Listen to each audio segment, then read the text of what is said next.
Lovely. Okay, so I hope that's okay with everyone. I'm now recording this session. So let me first of all thank you for taking the time to join us today. And the purpose of this session is really to provide you with some information about the Nazarbayev University Institutional Research Ethics Committee, the IREC Committee, and to explain to you what we do and explain the application process. Now, in the process of doing that, I hope I will be able to demystify any misunderstandings or lack of understandings that you have about the process. Now, I'm very happy to take questions at any stage during the presentation. You're welcome to raise your hand or you're welcome to put your question in the chat. If I don't see it for any reason, please do speak up and remind me certainly by the end of this session. So just to begin,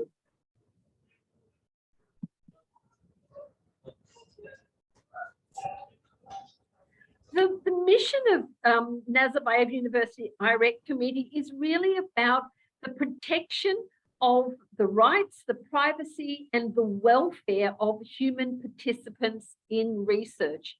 So many people think that our main job is to be difficult and that our main job is to obstruct or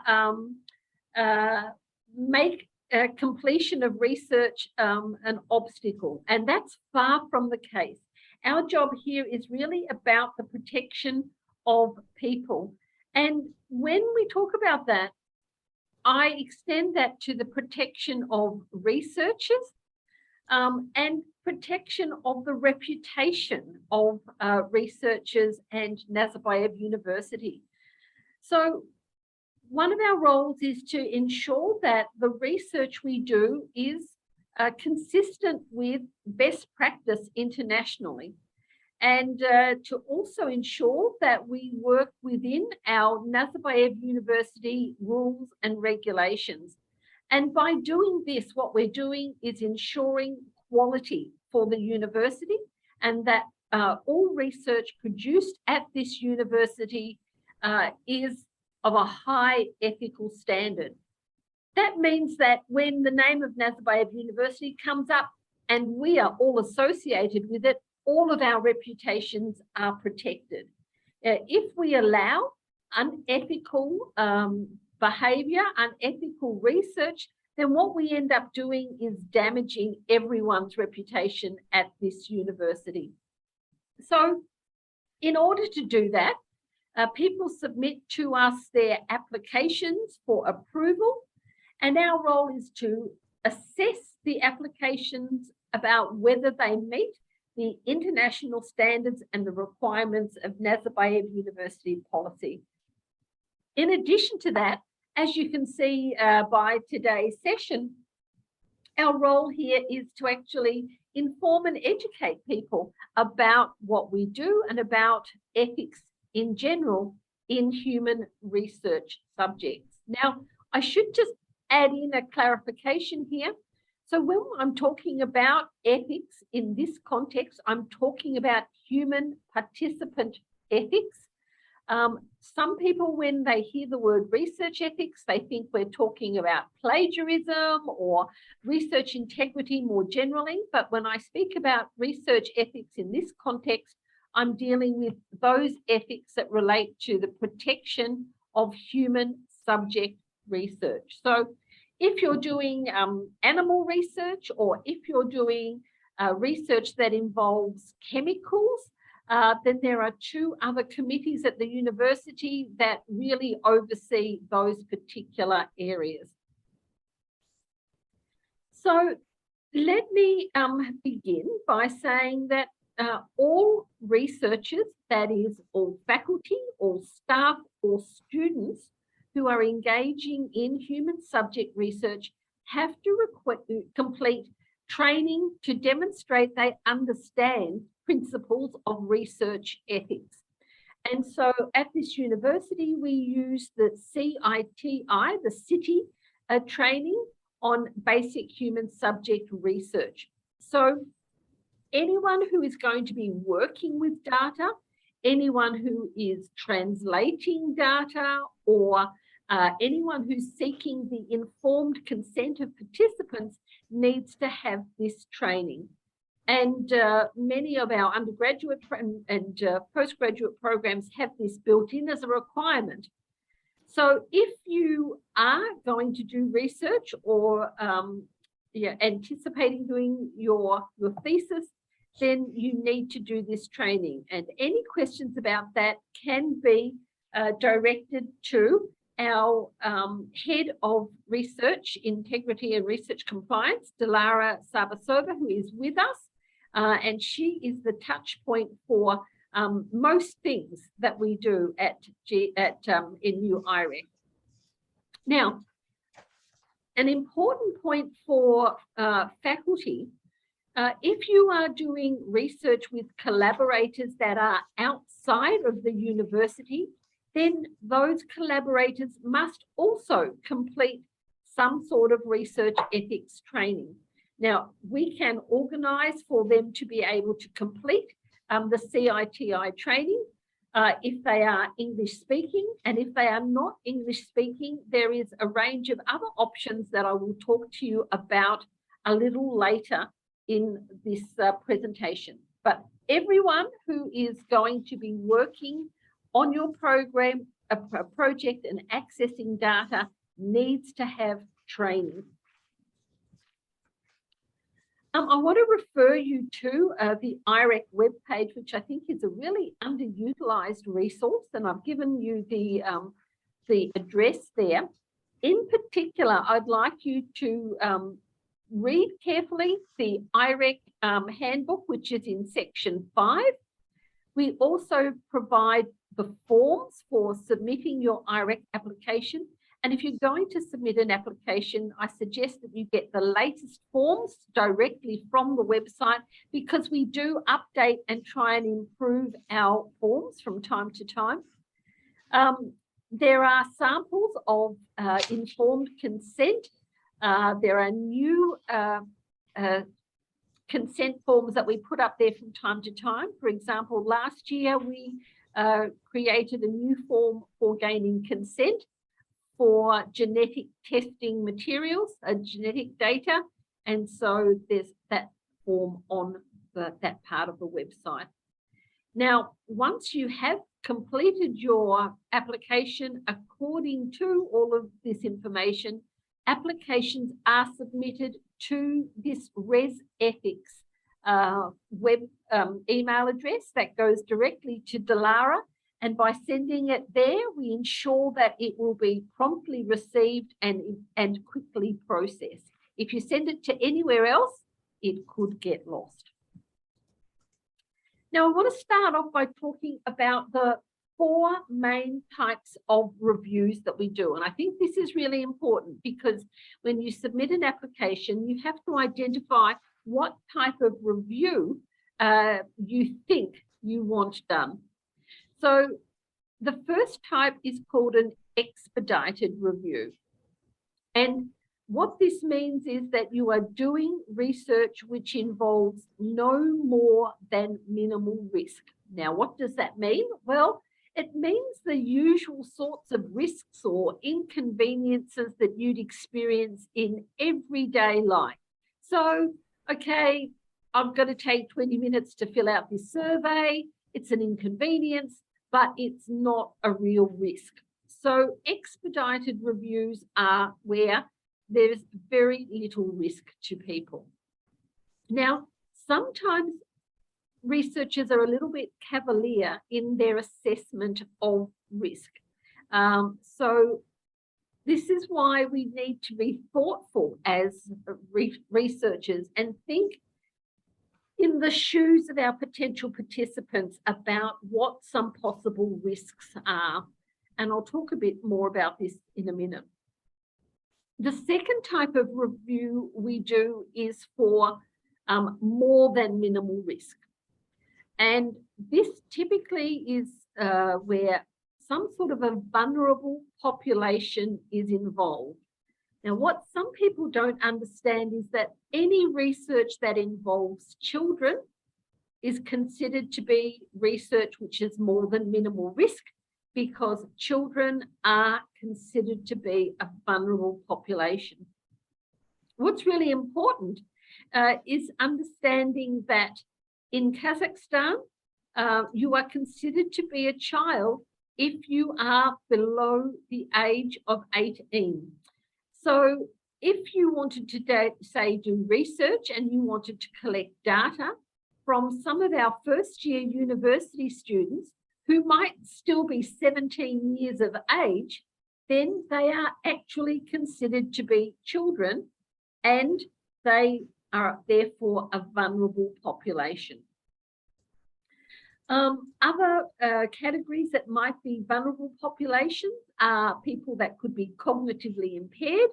That is, that they might have some sort of an intellectual disability. They may have dementia, or they may be an aging population, or someone who is perhaps a prisoner and therefore may be under duress to behave in certain ways. And some ethnic minorities fall into that category as well. If you are doing research which is about a sensitive topic, and again, these are just examples, this is not the comprehensive complete list, but if you were doing research which might cover sexuality, corruption, substance abuse, then this is something that would need to be looked at by a full board review, because it may constitute more than minimal risk. Now, when we talk about risk, people often think about physical risk. That is, they think about biomedical research. They think about people who might be used to trial a vaccine, and there might be danger that something actually physically happens to them. But when we talk about risk, we include social risk, psychological risk, financial risk, reputational harm. So these are things which might be also very damaging to people, and sometimes they are underestimated.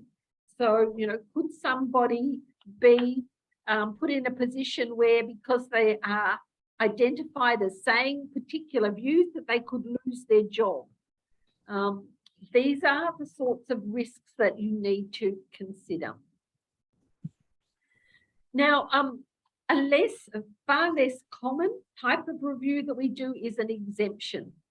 So exemptions are where, as a researcher, basically you're trying to use pre-existing data. You're not collecting data, any new data.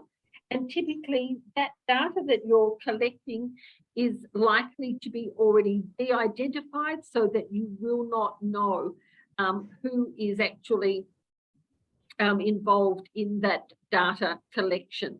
So many people think that their research should be exempt, but when they submit their applications to us, as soon as you are collecting new data from new participants, it's highly likely it's going to be an expedited review. The last category of review that we do is a deferral of oversight. And this is typically if you are perhaps a faculty member that is doing a PhD and your supervisor is in another university somewhere else. It's likely that you will have submitted your research ethics application to that other university. So we ask you to submit the application you submitted to them and the approval that they have given you. We look at that to check that it's consistent with our context and our requirements. And if we believe that's the case, then we accept that your research is being ethically monitored by an organisation other than NU. And that's what we call deferral of oversight. If you're in any doubt as to what type of review you might need, then this is where you contact us talk with Dilara and she will help give you some guidance, or talk to me and we can try and explain what we think the risk is. Now, sometimes we get an application when it comes in, there's other details and that we weren't aware of, and we need to change the type of review. But talking with Dilara is a great first stop. So if you want to then submit an application to us, the process is outlined here on this diagram. And what's really important is that you assemble a good quality application, that you put together all of your documents and you label them as we ask you to. So that whole first row is really about the work you do as a PI to make sure you develop a high quality application. That's then checked by Dilara, who is the person that receives your application. And if it's not all correct and if it's not all there, then she will send it back to you and ask you to add the missing documents. When the application is complete, it's sent to me as the IREC chair, and I look to see whether I agree with the category that you've allocated to it and adjust it appropriately. Often at that stage, I consult with other people who may have expertise that's more relevant to your application.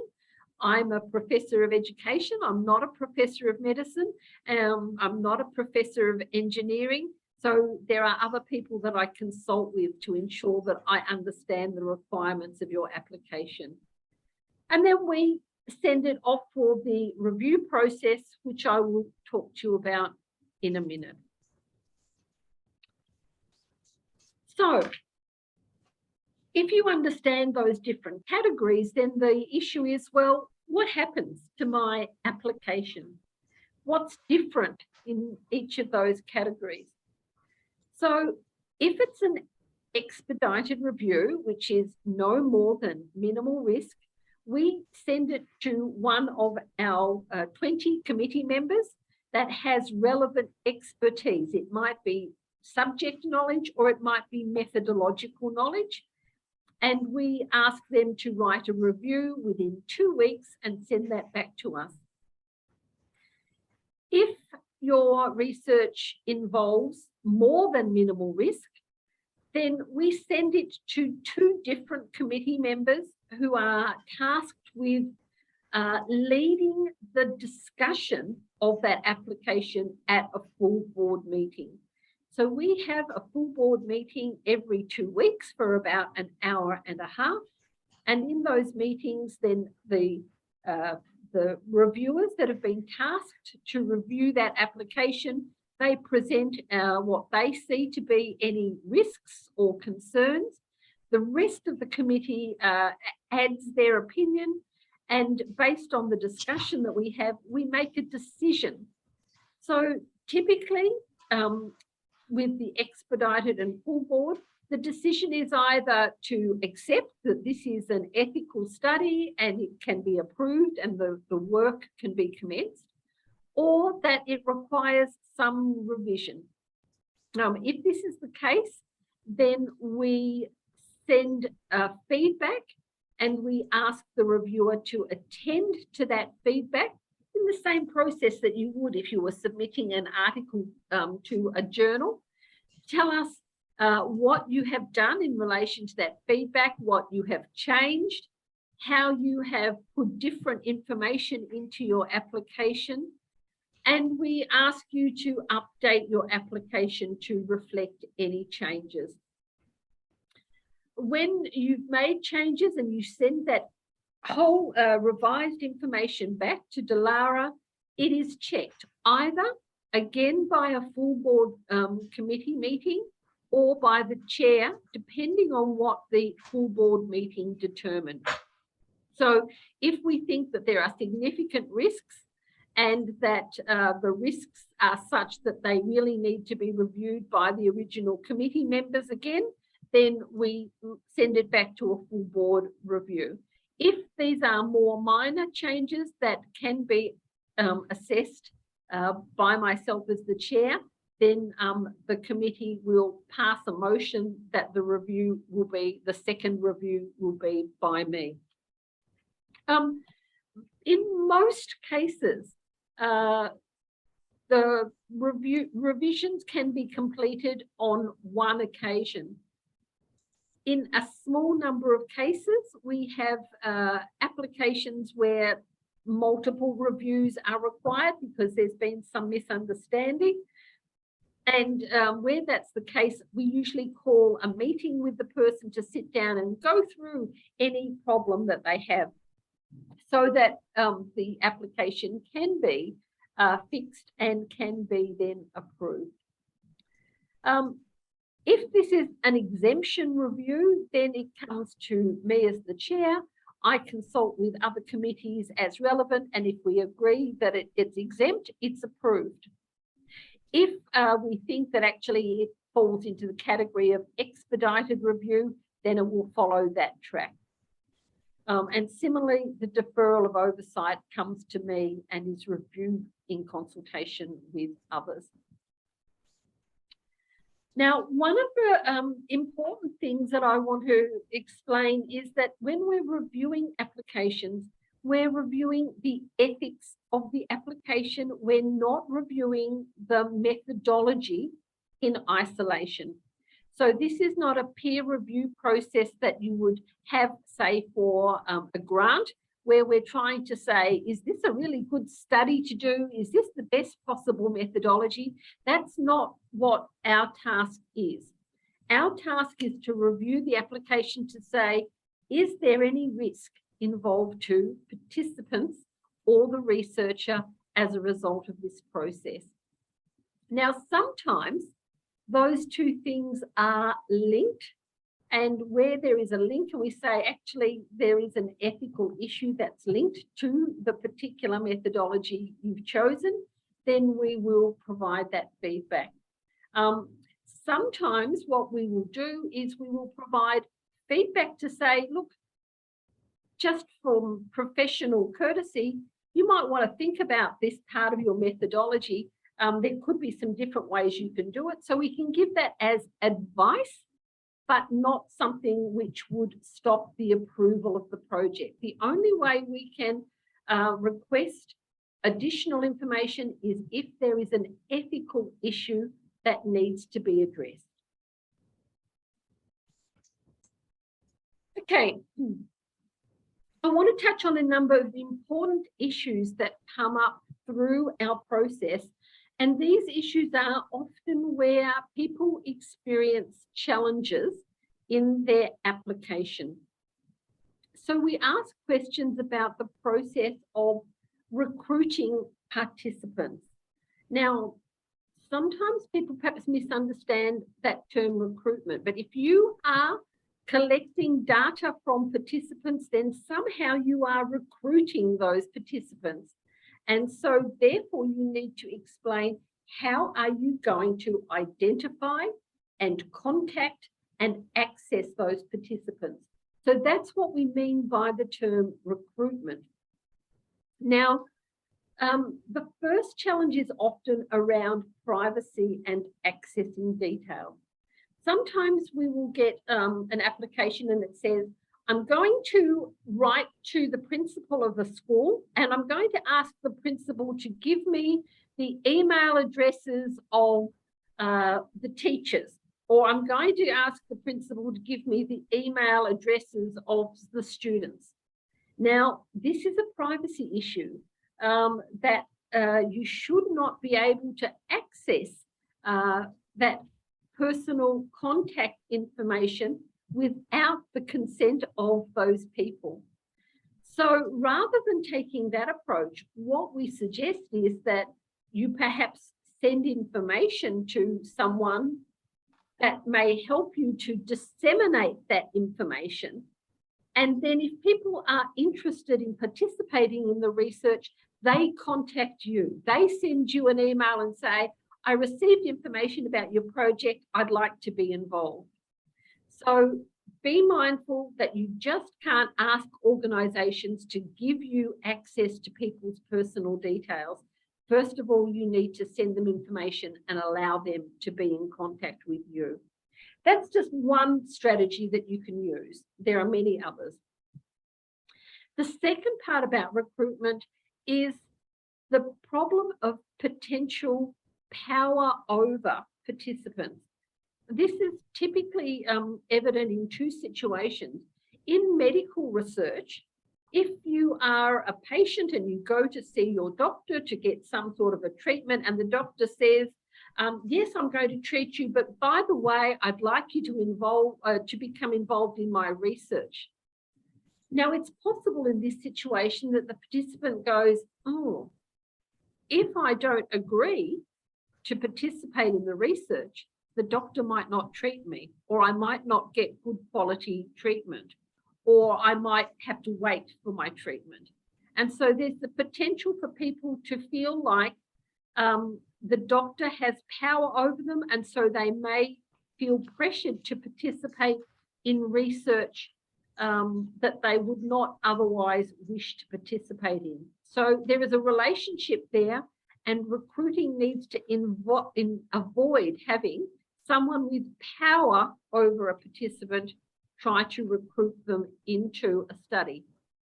Similar situation happens with faculty who might be using their students as participants, and they may feel that if they don't agree to participate, then they might get marked down or they might fail their subject. So this is the case where we need to really carefully look at who is doing the recruiting and are the participants genuinely free to say no. Now, I'm just noticing there's a couple of questions. Is there anything there? No, it looks like Delara, you've covered that. Thank you. Just wanted to check on that. The second issue is around anonymity versus confidentiality. So some people get these two terms confused. They are separate concepts and they require separate consideration. So we talk about anonymity if we are dealing with data collection process where we cannot know who the information came from in any way. It's totally anonymous.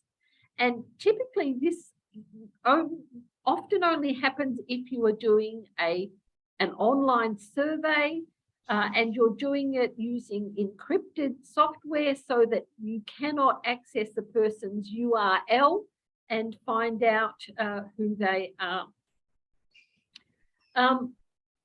If you are doing any sort of interview or you're observing people, then their identity is automatically known to you. So we talk about, therefore, the need for confidentiality. How do you protect the identity of that participant, given that they are known to you? And so we focus on issues around de-identifying data. This is obviously more difficult if you are using visual data where photos or images or recordings have been made than if you are using audio recorded data. Important issues to consider around anonymity and confidentiality is the process of informed consent. When you are asking people to agree, are you honestly and truthfully telling them whether they will be identified or not? And what do you need to tell them about how the data will be, excuse me, excuse me. What do you need to tell participants about how the data is going to be stored so that they know they're being protected?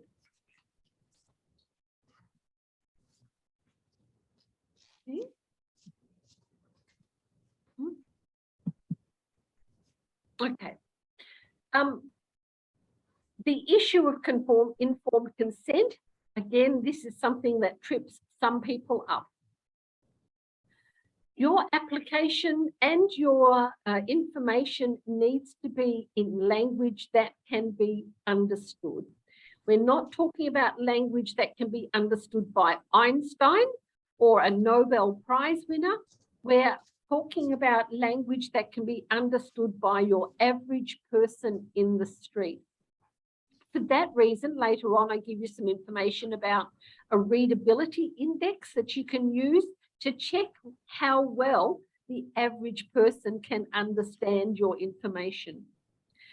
We also need to make sure that consent information is given in the languages that people are using. So typically we ask for your consent forms to be provided in English, Kazakh and Russian.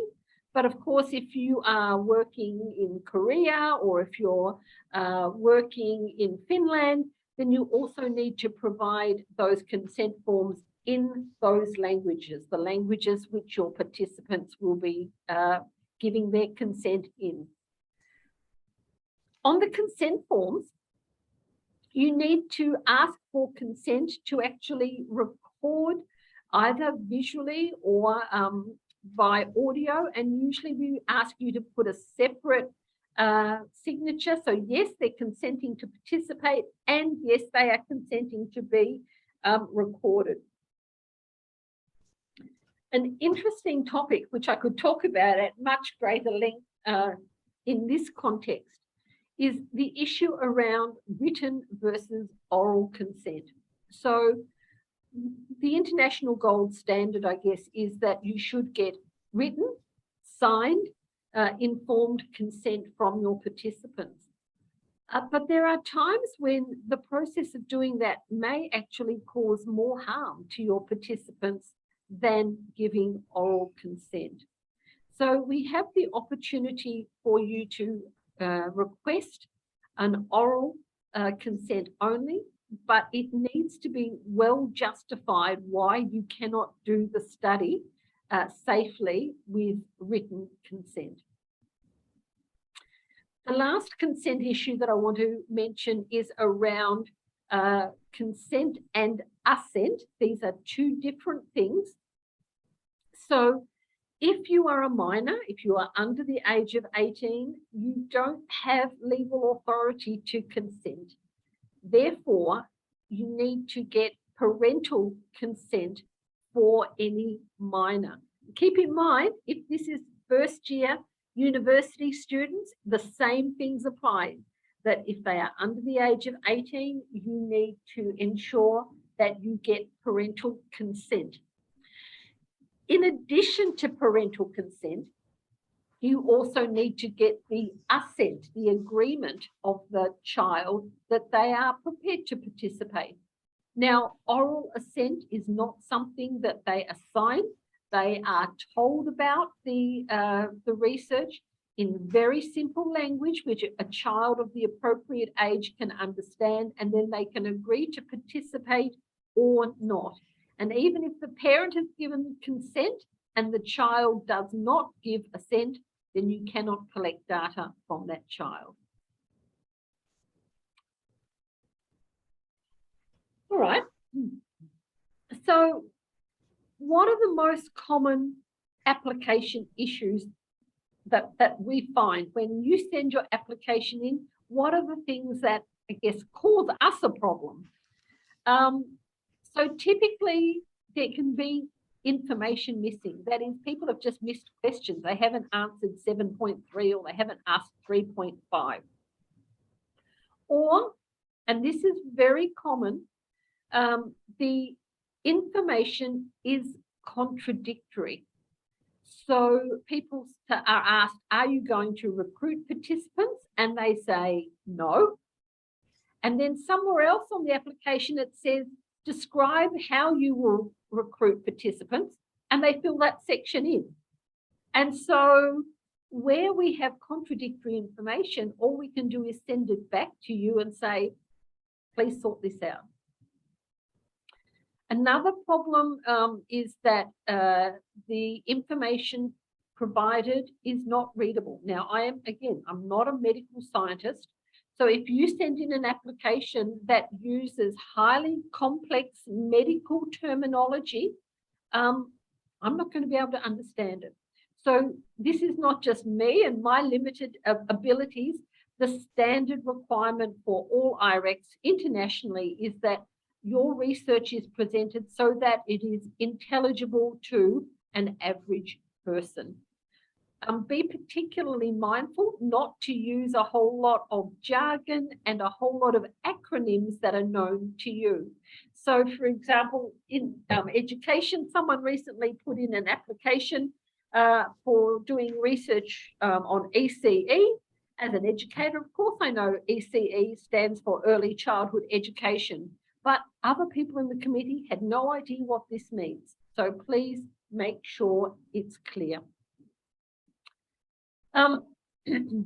Another issue is the lack of complete documentation. So if the people on your research application have not completed their city training, then we can't process your application until they do, or process the application with them on it until they do. Or sometimes the city training is about to expire within the next month or 2 weeks. Again, make sure it's up to date and lasts for a period of time into the future. Sometimes consent forms are sent to us and they're not in all of the required language. And sometimes after we've processed and we've sent applications back to participants and asked them to address feedback, sometimes we don't hear from the PI again for 3 weeks, 6 weeks, 6 months. We follow up and ask if you are still intending to continue your application. And if you're deciding not to, then please let us know. So a few tips for success. If you are trying to do your consent forms and Kazakh or Russian or Finnish is not your native language, by all means use Google Translate, but do have it also checked by a native speaker, if at all possible. Sorry, but I'm just enabling that.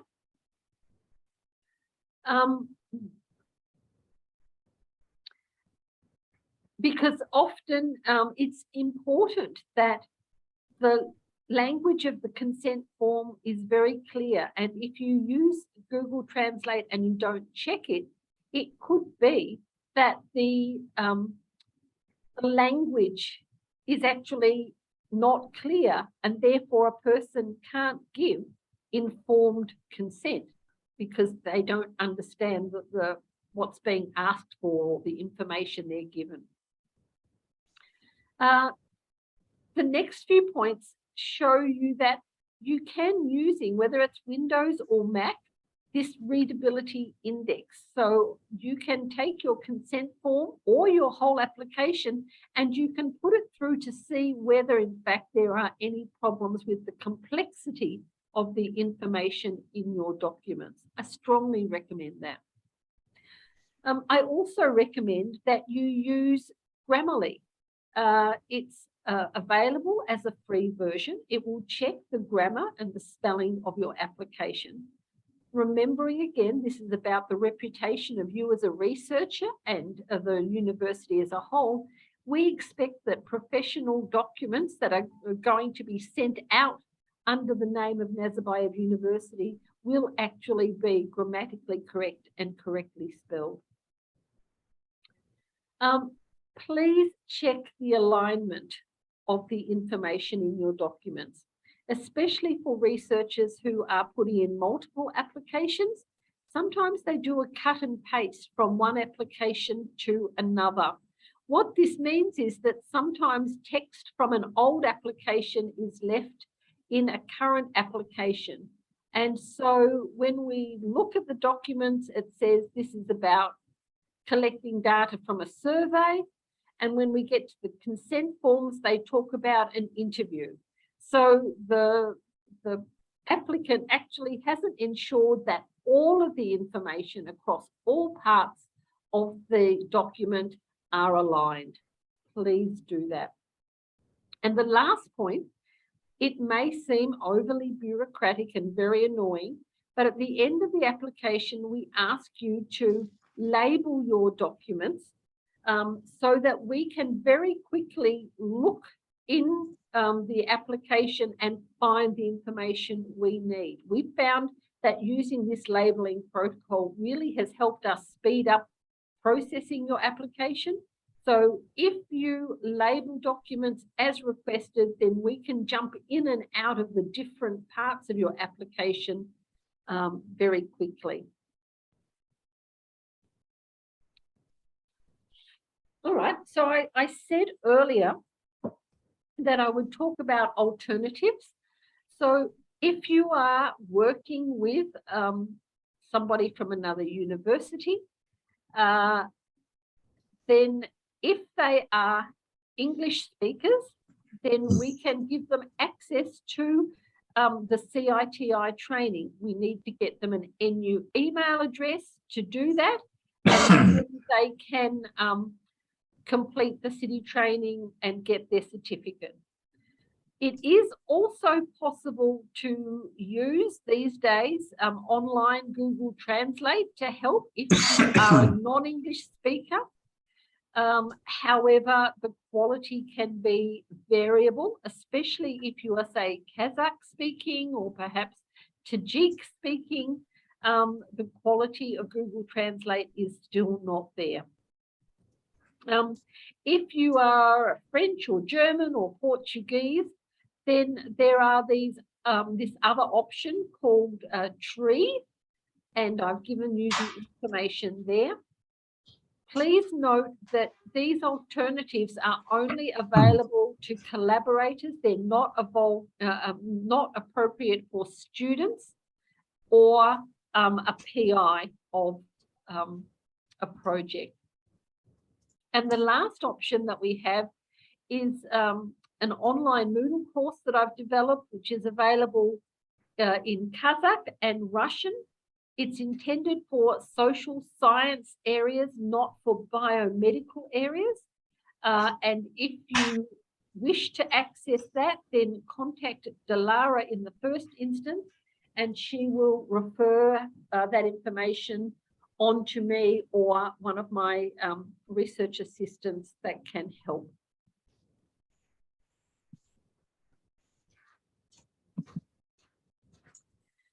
All right, so how long is all of this going to take? Well, the better quality of the application we receive, the faster our processes will work. So typically for an expedited review, the process will take about 3 weeks. So that is, it's sent to us, it has to be looked at by me, it has to go out to a reviewer, which could take up to 2 weeks. It has to be returned to me and approved, and Delara contacts you. So that's 3 weeks. If it's a full board application, it might take 5 weeks, depending on when you submit your application in relation to the next scheduled meeting. And it also requires that after the meeting, we have to have the minutes of that meeting written and approved. So that adds another week to the process. If you are amending or extending your application, and I'll talk a little bit more about those later, then that usually only takes about 1 week. Now, if your application requires revision, then automatically there's going to be additional time that's added to that time when the application is back to you, time when the application has to be reviewed by us. But the times that I give there are actually our average times. So that means some applications are reviewed more quickly than that, and those that require multiple revisions will take longer than that.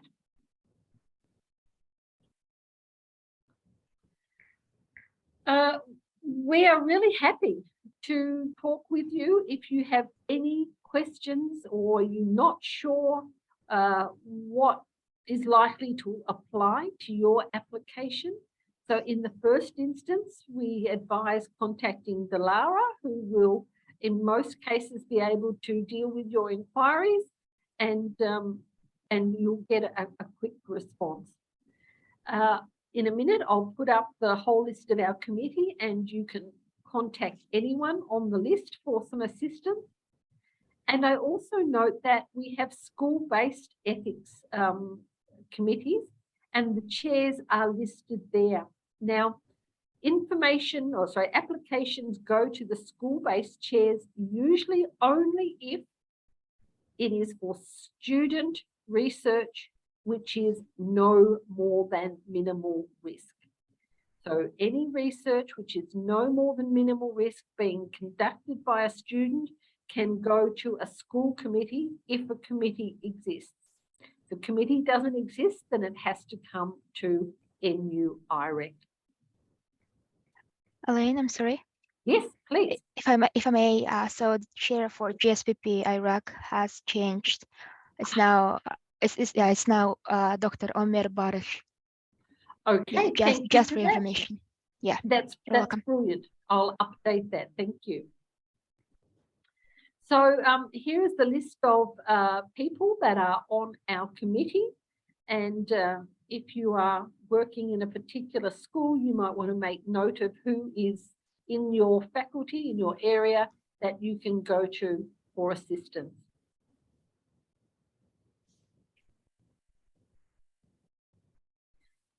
Now, after your application has been approved, what next? Well, first of all, we need to get the approved application signed by the PI, by the Vice Dean of Research, and the chair, the department chair, and the dean. And then that needs to be submitted to Delara's office, which is, I think, room 650 in C4. Now, does that mean that's it? Your research is approved, you don't have to do any more, that's over? And the answer is no. So you need to be thinking about your research and considering whether anything has changed that we need to know about. So if you are adding new personnel to your research, and this often happens, you've got a new RA who's joining your project, or your supervisor changes, then we need to be informed of this through an amendment form and with any new information supplied. If you are changing the population of your participants, then we need to be informed in case the ethical issues associated with that population also need to be changed.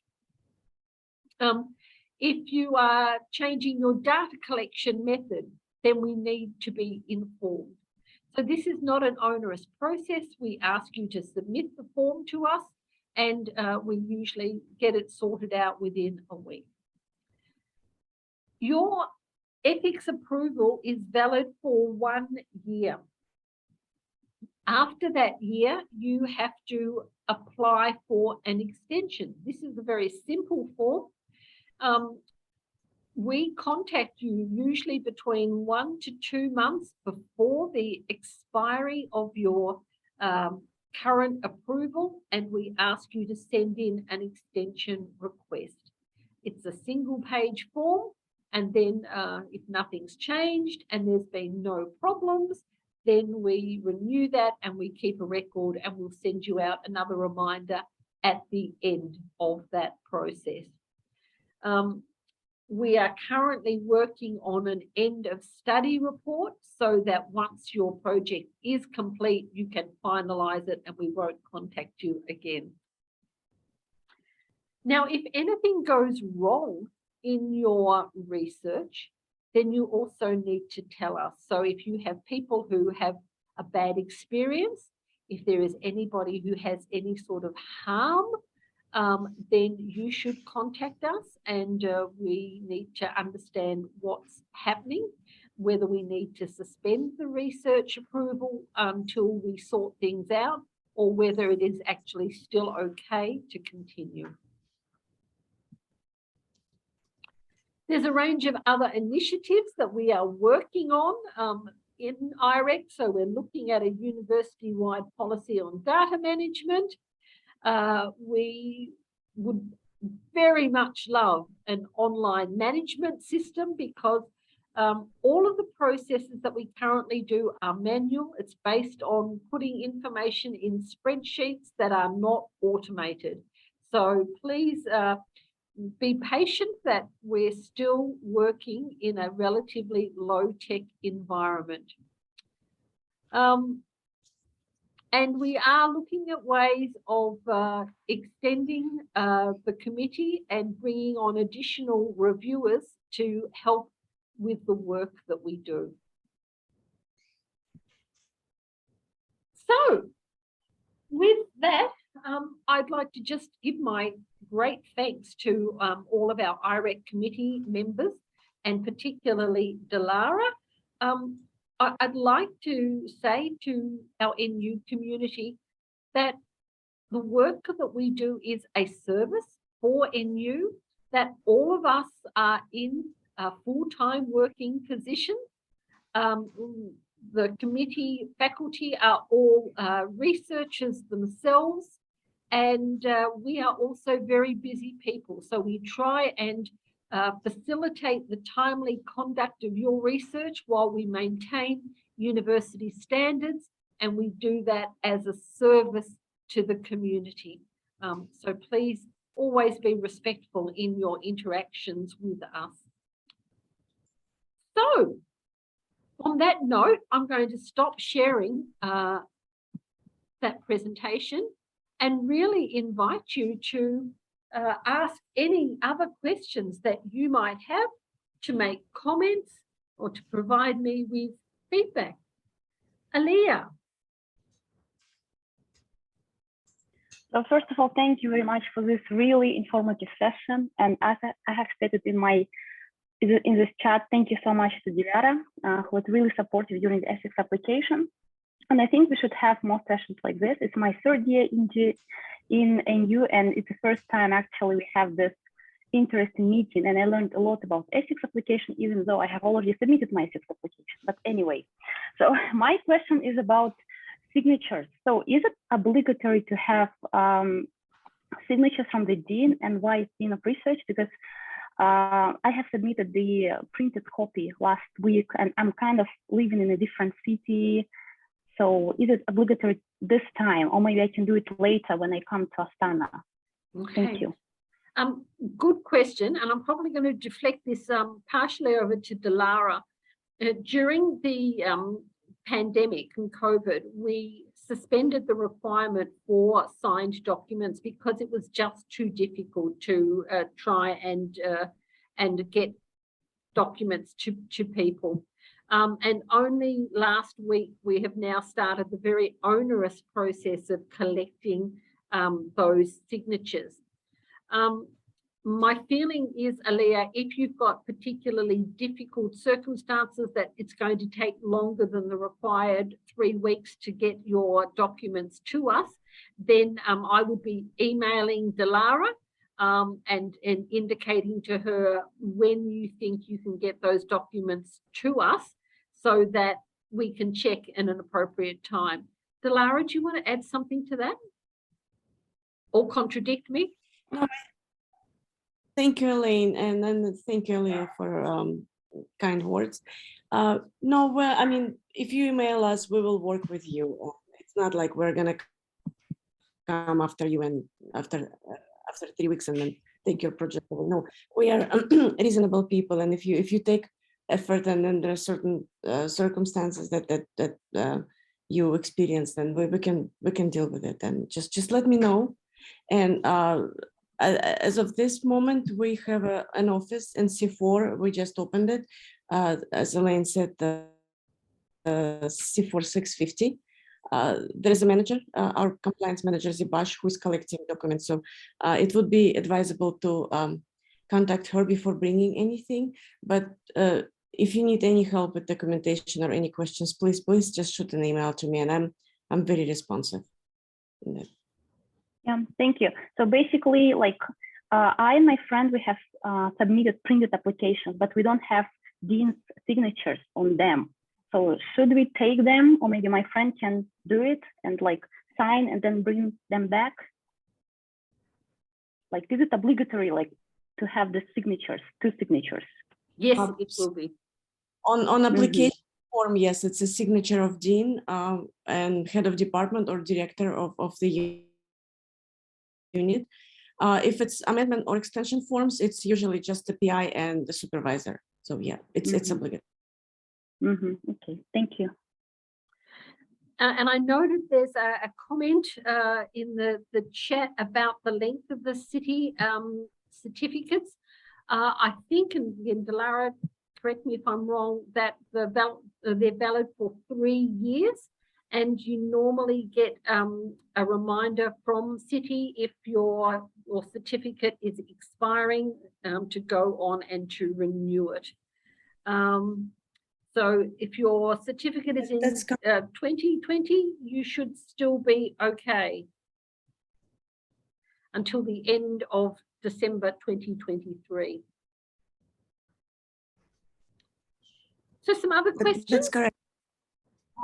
Elaine, just a couple of words. Most of the research ethics courses are 3 years validity. Some of them we don't see them much. It's a responsible research training or some other. They're longer, like 4 to 5 years. But basic research, basic ethics research is 3 years, and you can take a refresher up to 3 months. So that's before the expiration date.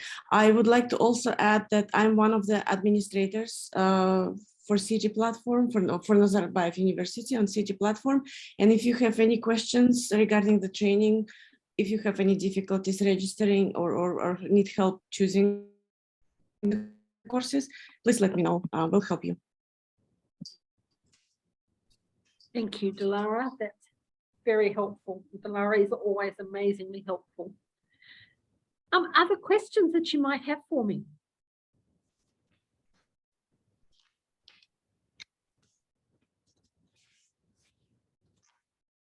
Yes, is it back there? Yeah, thank you very much, Professor Elaine, for this presentation. I'm new to this community. I have 2 questions. One is, shall we inform the research department, the unit, if we're involving any type of research activities? I'm not sure whether I understand the question, but if you are undertaking research that involves human subjects, then you need to get that approved. And one of the things I didn't say is you need to make sure that you get approval for any human subject research before you start collecting data. You cannot apply for research ethics approval and say, well, I've already collected my data. We do not give retrospective approval. So you always need to put in your request in a very timely way before you start. So sometimes we have applicants who put in their request and they say, and they want to start collecting data in 2 weeks. And it's like, well, you haven't really allowed enough time for the process, and therefore we can't guarantee approving it within your time frame. So we do ask PIs to allow plenty of time to manage their own time and to manage their research projects in a way that these things can be done and people don't get into trouble. But I'm not sure, Bactia, whether you want to clarify your question for me? Yeah, that's fine. I think, sorry. I'm sorry, Elaine, it's Madina from the research office. Yeah. I can also add a bit to this question. At university, we do have our internal grants, and during the application process itself, you need to indicate whether you have your human subject, animal subject, or any hazardous materials. So like research office, us, we already in application process, we already know when it's related to that or not. And if the application is successful, we pass this information to Dilara.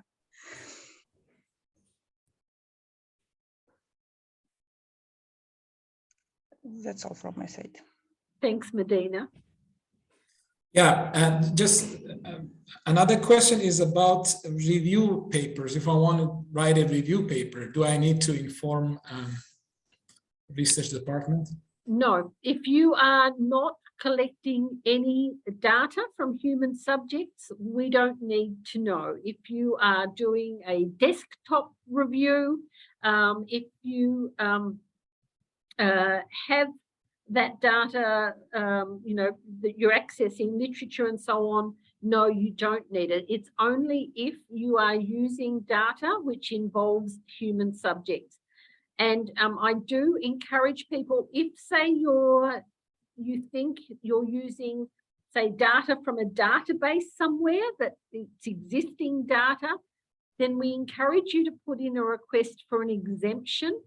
And that just gives us an opportunity to look at your application and say, you're absolutely right. No, this doesn't need our approval. Please go ahead. We just find that's useful because sometimes we've had people come back to us afterwards and said, well, the journal has asked for ethics approval and I didn't submit an application, and we can't help then. But if in doubt, let us have a look at it and advise you. Yeah, thank you. Another question regarding consent forms. If I'm collecting data from my students at NU, and do I need to translate it in Russian and Kazakh languages as well? Okay, so if you are collecting data from a cohort that you know is only going to be English speaking, then we don't require that you provide it in other languages, but you need to be very clear in your application that you are dealing with a particular cohort and that there is no chance that these people will not have the necessary language abilities. The comment I would say then, I just go back to the issues around collecting data from students, and we do have approved research for doing this at the university, but be very careful about your recruitment strategies. Personally, if I wanted to involve my students in my research, I would not be the one collecting their consent. I would use a third party, another colleague that was able to go in and explain to the students what was being done, and to ensure that they understood that they were entirely free to not participate, and that they could choose not to participate without any negative implications for their progress or success within the subject. So you need to be really mindful that you think about those ethical issues, that somebody in your cohort might feel pressured to participate if they are your student. Oh, great. Thank you so much. There are several questions in chat. Elaine, Zarema Khan has a very good question. I don't know if you want to. Okay. Yeah, hi. Thank you for the information. Very Hi, Zarema. helpful. Yeah, just a question about how to manage more senior collaborators. For example, most of my collaborators are more senior than me, and they are in the UK. And in the UK, they do not have requirement to have some ethics trainings or something like that. So many of my collaborators say they do not have such a document, and they showed that they're not too willing to have a training like that. because they do not need it for their career. How do I manage more senior people than I? That's a really good question. That's probably the trickiest question I think I've ever had. Well, let me say that and this probably won't help you, but in some contexts, you know, we had people who have got research ethics training in another context. For example, we've recently had a Korean or Japanese researcher, and they have done training and they provide that certificate.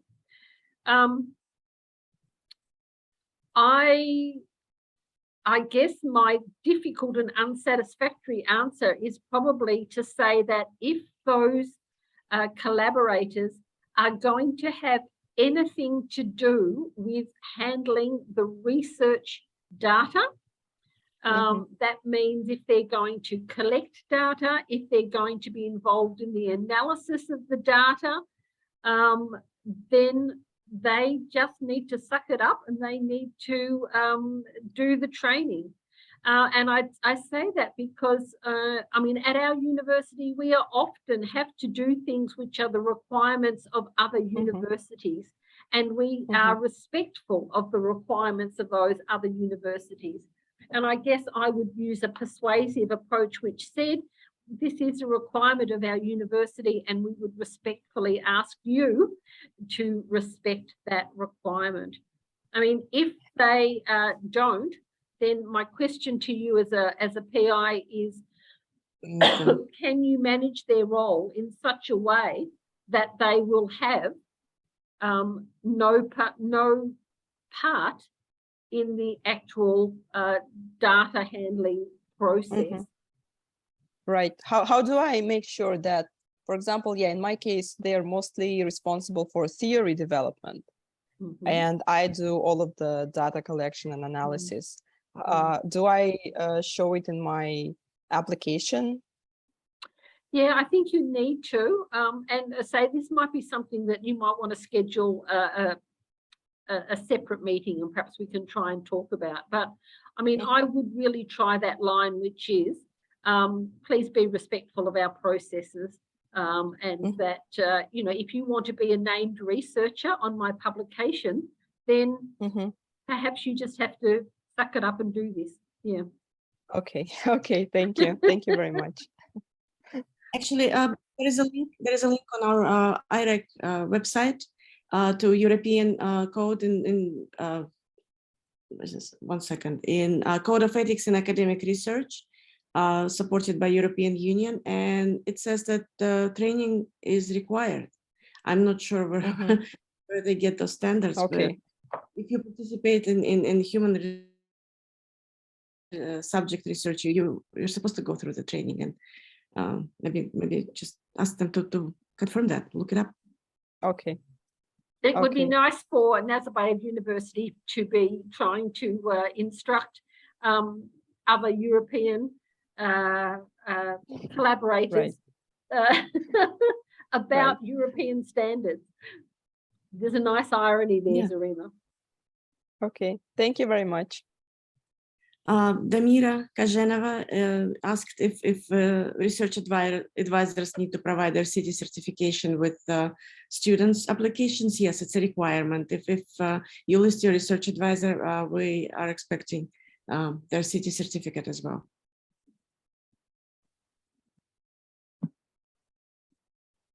And is there any further questions there? Okay, well, look, I'm mindful of the time. We've actually gone 10 minutes over the intended time. And so I think it's important that we call it a day here.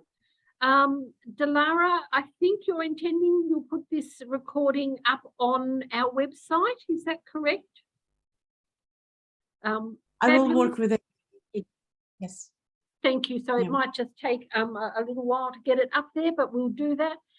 We will put the actual presentation up on our website and make that available to you. I'd really like to thank people for taking the time to come and attend this session and to gain this information. I do think it's important, and please understand that we are here to support your work and would be very happy to field any questions that you have. So once again, thank you so much for coming along and participating tonight. Thank you, Dilara, for all the work that you do on the behalf of all of our applicants. It's through Dilara's hard work that we are able to operate efficiently and to get, I think, good results. So thank you, and I look forward to taking any other questions you have at some stage in the future. And yes, we'll try and put these sessions on at other times as well, if you would like to recommend your colleagues to also come along to one. Thank you very much. All have a good evening and see you around campus sometime. Thank you. Thank you very much.